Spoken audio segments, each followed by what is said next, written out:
Bien, vamos a analizar ahora el comportamiento de un circuito inductivo puro, para lo cual vamos a tener acá un circuito con un generador de tensión que produce tensión variable en el tiempo, que a su vez va a generar una corriente eléctrica variable en el tiempo, que va a circular por una bobina o también llamado solenoide.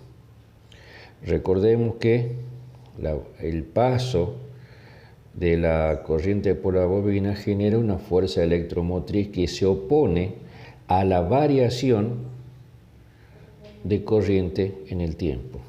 Una fuerza electromotriz que se opone al paso de la variación de la corriente en el tiempo, o sea que se opone a la derivada de la corriente en el tiempo. Pero esto es la fuerza electromotriz interna de la bobina, fuerza inducida. Fuerza electromotriz inducida, perdón. Ahora bien, vamos a calcular la caída de tensión en la bobina. Va a ser L, inductancia, que se mide en Henry, por la derivada de la corriente en el tiempo. Para poder calcular esto, primero debo calcular la derivada de la corriente en el tiempo. Vamos a ver, la corriente habíamos definido como el valor máximo por el coseno de omega t. Entonces, calcular su derivada significaría calcular la derivada de esta función. Y es una constante, la dejamos ahí. Y vamos a tener que la derivada del coseno de omega t es menos seno de omega t multiplicada por omega. Muy bien, vamos a acomodar esto un poquito.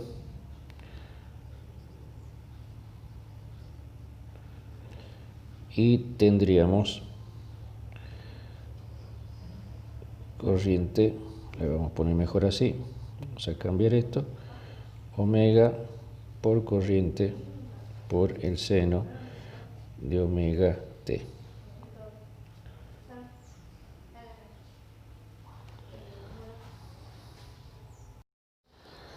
Vamos ahora a hacer un breve repaso de trigonometría de años anteriores.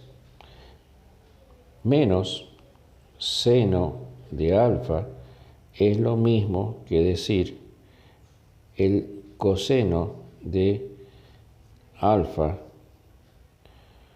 más 90 grados.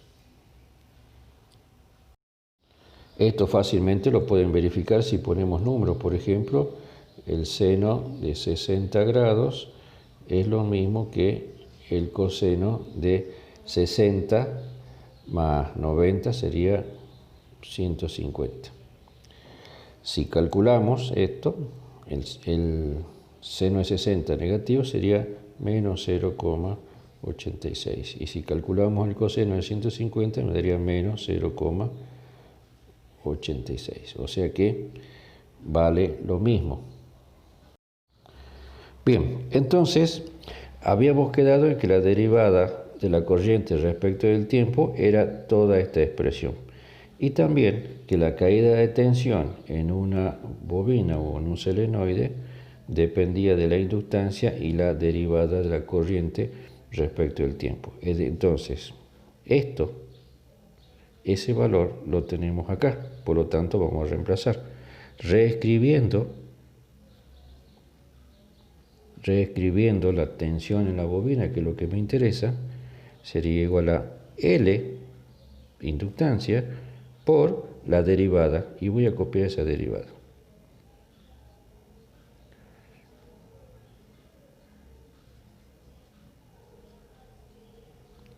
Ahí está.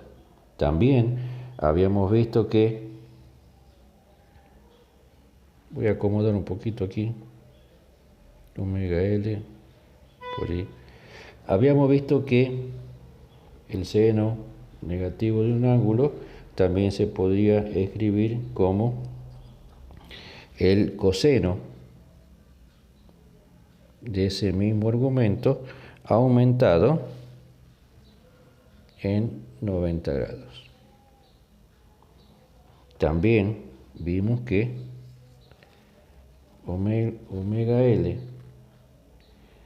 no es otra cosa que la reactancia inductiva. Por lo tanto,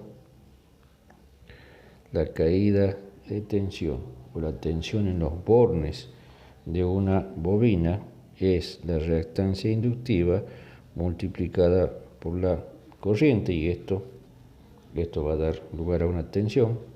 Bueno, pero lo vamos a dejar ahí, coseno de omega t más 90 grados. Decíamos que ese producto, una reactancia con una corriente, me da lugar a una tensión. Omega t más los 90 grados. Muy bien.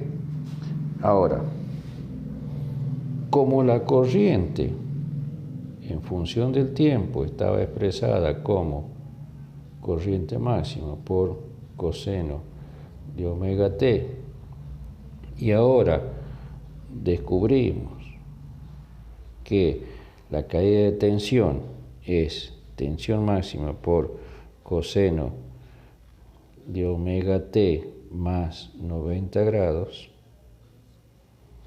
podemos hacer una comparación entre coseno con coseno. Como son iguales, podemos comparar entonces los argumentos, el argumento de la corriente y el de la tensión. La tensión la tensión de la bobina está adelantada con respecto a la corriente que la produce. ¿Cómo sería esto en términos de gráfico?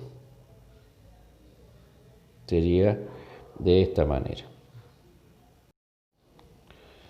Recuerden que la corriente, la expresión de la señal de la corriente responde a un coseno. Entonces sería una cosa así. Mientras que la caída de tensión en la bobina responde a una señal seno negativa. Entonces sería así. Corriente, tensión en la bobina. Y desde el punto de vista de fasor, punto de vista fasorial, nosotros tendríamos el valor de la corriente y 90 grados adelantado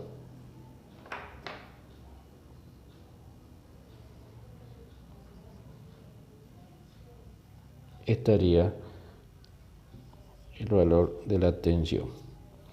¿Por qué? Porque hacia allá tengo más 90 grados. Y esto es el comportamiento de un circuito inductivo puro.